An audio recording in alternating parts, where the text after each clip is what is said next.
What if the quietest person in the room turned out to be the greatest hero among us? The rain poured endlessly that morning over Arlington, streaking the barracks windows like silent tears. The air smelled of metal, gun oil, and determination. Rows of recruits stood at attention, in soaked uniforms, boots sinking slightly into the muddy training field. Among them stood a young woman, quiet, still, and almost invisible. Her name tag read S. Carter, but nobody noticed. To most, she was just another face in the sea of new recruits, small, modest, and unremarkable.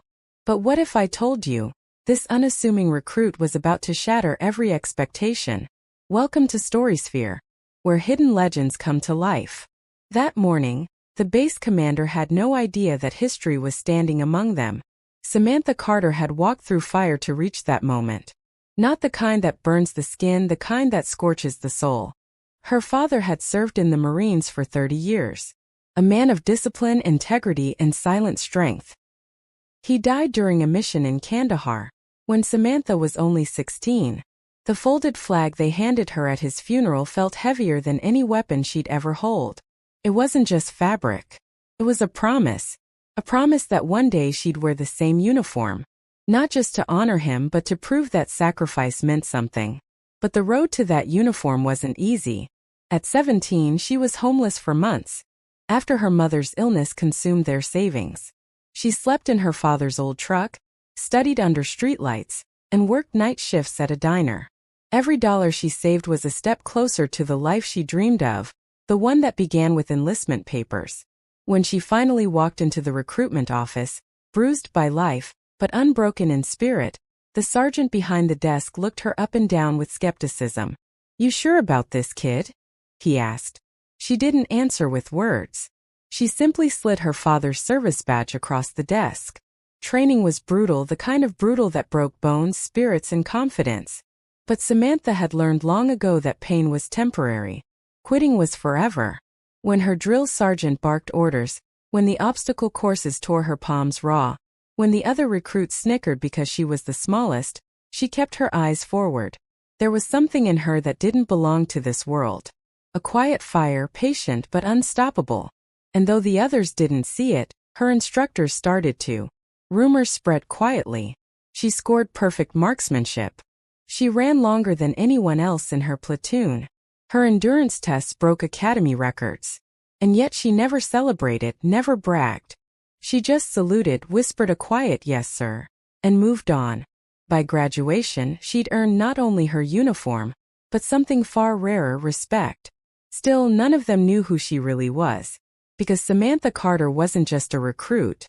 She was the daughter of General Jonathan Carter, one of the most decorated Marines in modern history. The president himself had once called him the soul of the Corps, but Samantha never mentioned it. She didn't want her father's name to open doors. She wanted her actions to. Months passed, and her excellence earned her a special assignment at the Pentagon. She walked those marble halls silently, performing every task, every mission with precision and humility. But something about her presence made people turn twice. She carried herself differently, like someone born of command, not seeking it. Then came the day that would change everything. A special ceremony was scheduled at the Pentagon auditorium. Recruits, officers, generals, and government officials filled the room, awaiting the arrival of the president. It was an event to honor a fallen hero, a soldier who'd saved countless lives in a covert mission overseas. No one knew the soldier's identity yet. Only the president and a handful of senior officials had the file. The lights dimmed slightly as the Marine band played softly. Samantha stood in the back, hands behind her, her heart pounding against the weight of her memories.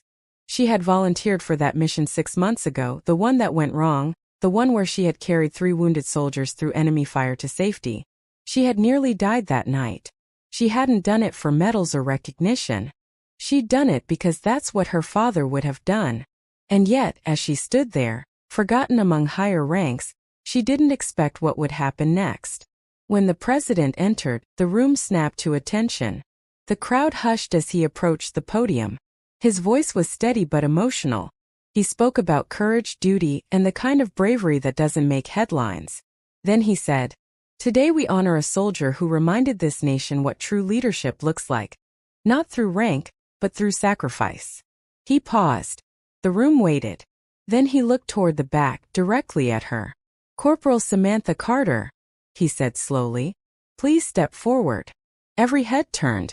Whispers spread like wildfire. The young recruit. The quiet one from logistics.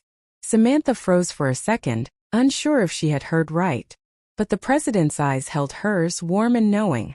She stepped out of the line, boots echoing through the hall.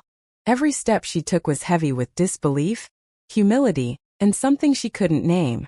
Maybe her father's spirit walking beside her.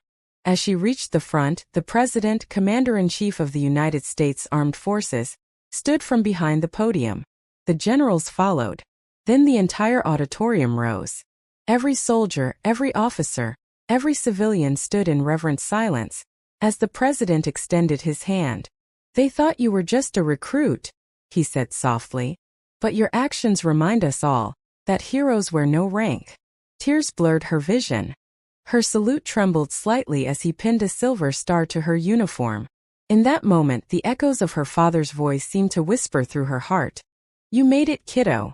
The cameras flashed, but Samantha didn't see them.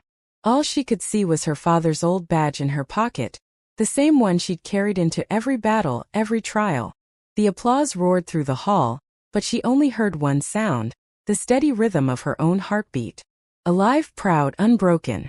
After the ceremony, she stood outside under the same gray sky that had watched her struggle years ago.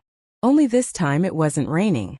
The clouds had parted, and sunlight touched her face gently like a blessing. For the first time in years she smiled, not because the world recognized her, but because she had proven something to herself, that courage isn't born from comfort, and greatness doesn't need permission. And somewhere above, she knew her father was standing too, proud, at ease, saluting her in spirit. If this story touched your heart on Storysphere, please take a moment to like, share, and subscribe. Every story here is made to honor the heroes who walk among us, often unseen, often uncelebrated. Comment below with aim to honor all those who serve quietly, whose strength inspires the world even when no one is watching.